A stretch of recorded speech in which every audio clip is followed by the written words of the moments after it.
අයිබෝවන් ඔයාලට ඉතිං මැහුම් පාඩමක් නම් නෙවෙයි ගෙනාවේ අද. හැබැයි මගේ මැහුම් පන්ති පැවැත්වෙනවා. ඉතින් විස්තරයක් කියන්න තමයි ආවේ. මොකද ගොඩාක් අය විස්තර අහලා තිබුණා. ක්ලාස් එක පටන් ගන්න කවද්ද, කොහෙද තියෙන්නේ, මොනවද කරන්නේ, සම්බන්ධ වෙන්නේ කොහොමද, ඔන්ලයින් ක්ලාසස් කරනවද, ඒ වගේ ගොඩාක් දේවල් අහලා තිබුණා. ඉතින් ඒ නිසා මම හිතුවා පොඩි කෙටි වීඩියෝ එකක් ඔයාලට ගේන්න. මයි ක්ලාස් එක ගැන සරලව විස්තරයක්. ඉතින් ඉස්සෙල්ලාම මේක තියෙන්නේ කොහෙද? මේක තියෙන්නේ ගම්පහ ටවුන් එකේමයි. ෆිසිකල් ක්ලාස් විතරයි තියෙන්නේ. ඔන්ලයින් ක්ලාසස් කරන්නේ නැහැ. ගොඩක් අය අහලා තිබුණ නිසා තමයි මේ ප්‍රශ්නෙට උත්තරේ. ඉතින් මොනවද කරන්නේ? කාන්තා සහ ළමා ඇඳුම් මැසින්. කාන්තා ඇඳුම්. මූලිකම තැන කාන්තා ඇඳුම් වලට. එතකොට ගවුම් වර්ග, බ්ලවුස්, ස්කර්ට් වර්ග, එතකොට කලිසම් වර්ග, නයිට් ඩ්‍රෙසස්, එතකොට කොලර් වර්ග, කරමෝස්තර, අත්මෝස්තර, ඒ වගේ ගොඩාක් දේවල් සාමාන්‍යයෙන් අපි ඇඳුමකට අපිට ඕන කරන ඇඳුමක් වහන්න ගියාම ඒ ඇඳුමේ මෝස්තර ගැන හැම දෙයක්ම ක්ලාස් එකේදී කරනවා.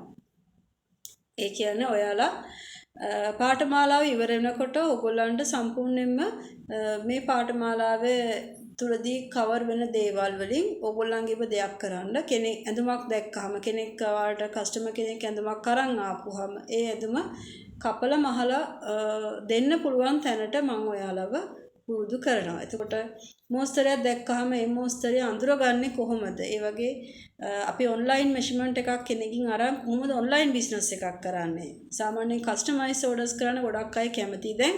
මොකද සයිස් chart වලට වඩා කස්ටමයිස් ඕඩර්ස් වල දැන් තැන වැඩි.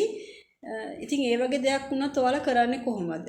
ඉතින් මම පාඨමාලාව ඇතුළේදී ඔයගොල්ලන්ට හැම දෙයක් ගැනම දැනුවත් කිරීමක් කරනවා. එතකොට අනිවාර්යයෙන්ම පන්තියේ දරුවෙක්ගේ මිමි වලට ඇඳුමක් කපලා මහලා පෙන්නනවා. ඒ කියන්නේ ඇඳුම් වර්ග සෑම එකක්ම වාගේ අපි කවර් වෙන විදිහට තමයි උගන්වන්නේ. ඒවා හැම එකක්ම පන්ති ඇතුළේදී කපලා මහලා පෙන්නනවා. ඒවේ අඩුපාඩු කතා කරනවා. අඩුපාඩු ආවහම ඒවා හදාගන්නේ කොහොමද කියලා කතා කරනවා.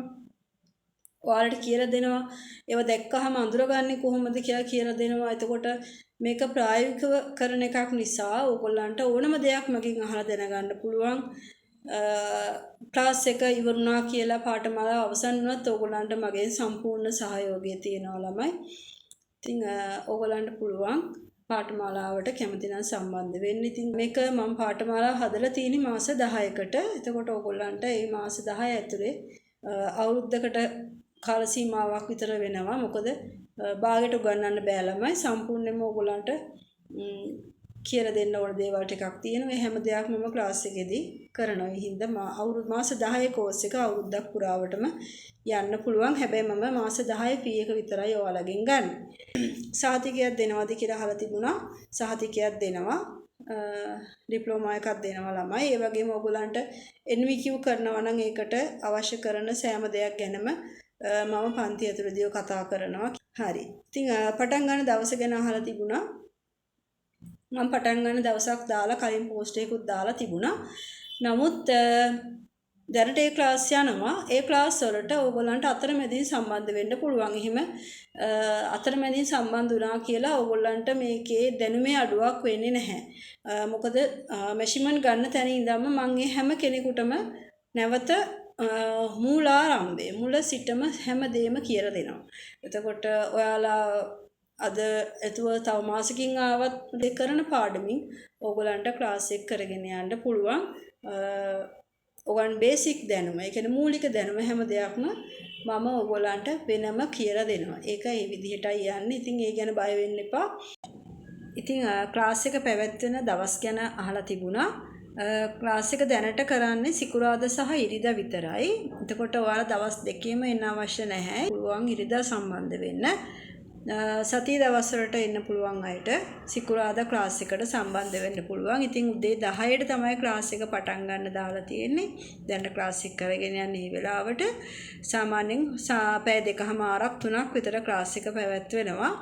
ඉතින් ඔයගොල්ලන්ට පුළුවන් ඒ වලට පහසු එන්න පහසු දවස් දෙකකින් එකක පාඨමාලාවට සම්බන්ධ වෙන්න. හරි. එහෙනම් ඔයගොල්ලන්ට පුළුවන් වැඩි විස්තර තවත් දැනගන්න ඕන නම් මට කෝල් එකක් දෙන්න මම සම්පූර්ණ විස්තර කියන්නම්. හොඳයි එහෙනම් thank you මගෙත් එක්ක එකතු වෙලා හිටියට මේ වීඩියෝ එක බැලුවට. ඉතින් සාරි ජැකට් වෙනම පාඨමාලාවක් විදිහට තමයි යන්නේ සාරි ජැකට් සහ බ්‍රයිඩල් ඩ්‍රෙසස්. ඉතින් ඕගොල්ලන්ට ඒ සඳහා සම්බන්ධ වෙන්න ඕන නම් මට විස්තර දැනගන්න හැමතුමක් දෙන්න මෙසේජ් එකක් දාන්න.